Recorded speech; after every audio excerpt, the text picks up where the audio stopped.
¿Por qué se le ponemos un K? Ya saben por qué.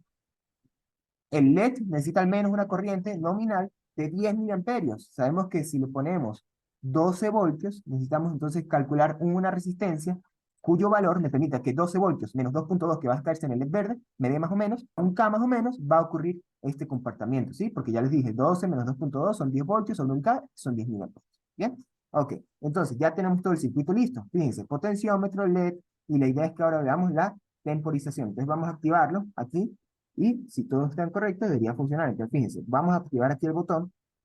Y si se fijan, el LED rojo se encendió como evidencia de que piqué el botón. El LED verde, que es la salida, fíjense que está encendido. Vamos a ver cuánto tarda en apagarse. ¿Ok? Allí apagó. Vieron, es un circuito entonces temporizador. Vamos a volverlo a repetir.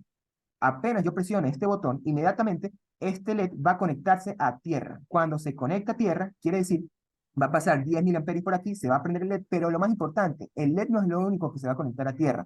El pin 2, que es el trigger, es el que sí se va a conectar a tierra. Y a partir de que el pin 2 se conecte, va a dispararse. Por eso este pin 2 se llama de disparo. Se dispara el 555 y por lo tanto el 555 empieza a contar. Es como el disparo, es como la marca del aplauso que le dice al 55, empieza a contar. Entonces, le doy aquí el botón, empieza a contar. 1, 2, 3. Va a empezar a contar los segundos. ¿Esos segundos son de quién? De la carga del condensador. Él empieza a cargarse, cargarse, cargarse, hasta que llega a su valor máximo, pin 7, y el 555 vuelve a reducir el tiempo o la temporización en que este LED verde tarda en encenderse. O bueno, permanece encendido. Voy a modificar el potenciómetro. Entonces tengo este 50%, voy a modificarlo a 84%, ¿ok? Que es el que me dio aquí el, el, la, el cliqueo rápido del potenciómetro, y si se dan cuenta, entonces el LED está permaneciendo pues mucho tiempo más encendido, ¿ok?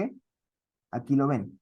¿Por qué? Porque fíjense que la resistencia que yo estoy utilizando aquí ahora va a ser mayor. Antes era de 50K, pero ahora como estoy utilizando mayor cantidad del potenciómetro, entonces automáticamente voy a añadir una constante mayor de R, y como hay una constante mayor de R, entonces el condensador va a tardar también más tiempo en cargarse. Y como tarda más tiempo en cargarse, entonces por lo tanto el LED pues va a tardar mucho más tiempo también en apagarse. ¿Ok? Fíjense que aquí hice el caso contrario. Puse la resistencia del potenciómetro en un valor cercano al 8%, es decir, muy poca resistencia. Y si ustedes investigan, que ya deberían saberlo igual, ¿no? Pero se los digo aquí por si acaso, si ustedes investigan cuál es la constante de tiempo del tau de una red RC, ¿sí? Que si se acuerdan en circuitos 2, ¿bien? O en circuitos 1 también debieron haberlo visto, que una red RC es una red conformada, un circuito conformado por una resistencia, un condensador, que van a cargarse a un tiempo determinado y van a durar 5 segundos o 10 segundos en cargarse.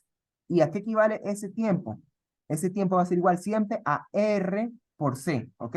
A la resistencia del potenciómetro, resistencia en general, por el condensador. Entonces, tiene sentido, si reduzco la resistencia, que es lo que estoy haciendo en este caso, mientras menos sea la resistencia, menos va a ser el tiempo de carga y menos también va a ser el tiempo en que permanece encendido el LED. Y mientras mayor sea el potenciómetro, mayor va a ser el tiempo en que permanezca encendido el LED. Bien, vamos a volverlo a comprobar. Fíjense, pongo el LED en rojo, se activa, tengo un poco valor de resistencia, entonces el LED dura muy poco. Bien, vamos a ponerlo nuevamente en 50%. Fíjense que si yo quiero evidenciar exactamente cuánto tiempo es, aquí lo puedo ver. ¿Ok? Llevamos 2 minutos de simulación y vemos que 25, 26 segundos, 26 segundos van pasando hasta que llega a 28 y pues se apagó el LED. ¿Ok? Y esto es un circuito entonces utilizando el 555 como temporizador, ¿ok? O como mono estable, ¿bien? Que es un modo de operación. Esto básicamente, de hecho, es la actividad 4. Si ustedes básicamente realizan este circuito, eh, lo comprenden bien, por supuesto, y lo llevan a cabo en su propio simulador Proteus, van a darse cuenta que es muy sencillo, van a poder entonces evidenciarlo por la actividad número 4 y van a poder sobre todo responder las preguntas ahí respecto al potenciómetro, cómo va a ser cuando aumenta, cuando disminuye la resistencia, y pues van a realizar la simulación y con eso pues ya tendrían lista la actividad. ¿Ok? ¿Alguna pregunta?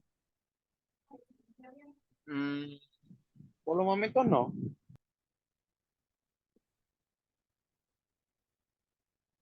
No,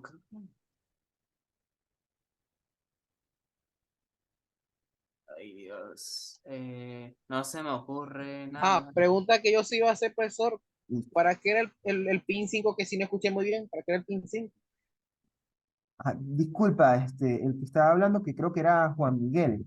Pasa que yo tengo, sinceramente, problemas con audio, entonces no los escucho correctamente, ¿sí? Ahí, o sea, sí se escucha, pero entrecortado. Si quieres, vuelve a tratar de hablar Y si realmente no consigo respuesta, entonces prefiero que me lo escribas por chat, ¿ok? Porque no me llega muy bien la Ah, conectividad del ok. audio. Me Ajá, estaba ahí te escucho preguntando mejor. era que Ajá, para qué era el pin 5 que lo escuché muy bien. ajá. Repite, por favor. El pin 5. Sí, que era lo que hacía el pin 5 que no escuché muy bien cuando lo estaba explicando. No, disculpa, Miguel, realmente no te comprendo. Se me traba mucho el audio. Ajá, sí. ¿Qué es lo que hace el pin 5? Ok, bien. El pin 5 del circuito 555, claro, o sea, se escucha un poquito raro porque estamos hablando del mismo pin, es el llamado el control de voltaje, ¿ok? Este CB significa control de voltaje, ¿bien? Ahora, la explicación de este pin 5 requiere, digamos, un poquito más de profundidad, pero se los voy a explicar y cuando ustedes vean el datasheet, muy probablemente pues lo puedan visualizar mejor, ¿bien? El circuito 555 dentro del circuito, o sea, el circuito integrado como tal, está hecho de un componente que se llama comparadores, ¿ok? No sé si ustedes lo han visto en su carrera ya, pero seguramente lo van a ver más adelante, ¿bien? Un comparador, digamos que es como una especie de circuito de control que me permite comparar justamente voltajes, ¿ok? Entonces, un comparador puede ser, por ejemplo, si por un pin le llega a 5 voltios y por otro pin le llegan 2 voltios, él dice, bueno, el pin de 5 voltios es mayor al pin de 2 voltios, entonces por lo tanto mi salida va a ser 5, ¿ok? O por otra parte, bueno, no, por el otro pin resulta que llegó 10 voltios, entonces 10 voltios es mayor a 5 voltios, por lo tanto mi señal de salida va a ser 10 voltios, ¿ok? Eso más o menos es un comparador. Un comparador recibe dos señales de entrada y determina, comparándolas, cuál va a ser la señal de salida, ¿ok? Ahora, esos comparadores, hay tres dentro del 555, hay tres. Y esos tres están lo que se llama polarizados por medio de un divisor de tensión.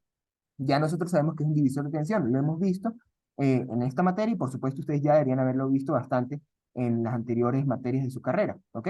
Ahora, ¿qué pasa con estos comparadores? Cuando estos comparadores están polarizados con un divisor de tensión, el divisor de tensión lo que va a hacer establecer son tensiones de referencia, como hemos visto en anteriores casos. Esa tensión de referencia justamente me va a decir si el valor de tensión es mayor o es menor ¿a quién? Al pin 5, ¿ok?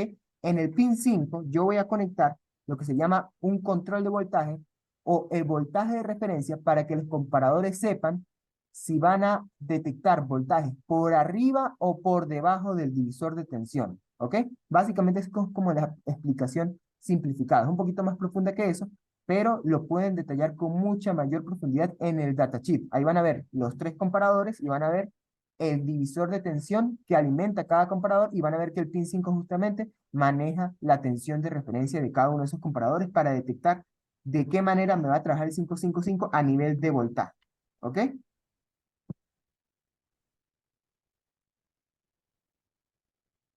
Bien. Bajo unas configuraciones del circuito 555, también el pin 5 puede funcionar como, digamos así, como modificador del tipo de onda de salida del circuito 555, ¿ok? Respecto también a los ciclos de temporización, y por ejemplo se puede configurar para que sea la salida una onda diente de sierra, que seguramente lo han visto, que diente de sierra es como un triángulo acostado, ¿sí? Y otras formas de variaciones de voltaje, que bueno, eso ya sería cuestión de experimentar con el 555, pero justamente por eso, por su gran viabilidad y su gran, digamos, multitud de operaciones, de modos de operación, permite que sea un circuito bastante robusto para utilizarlo en la parte analógica.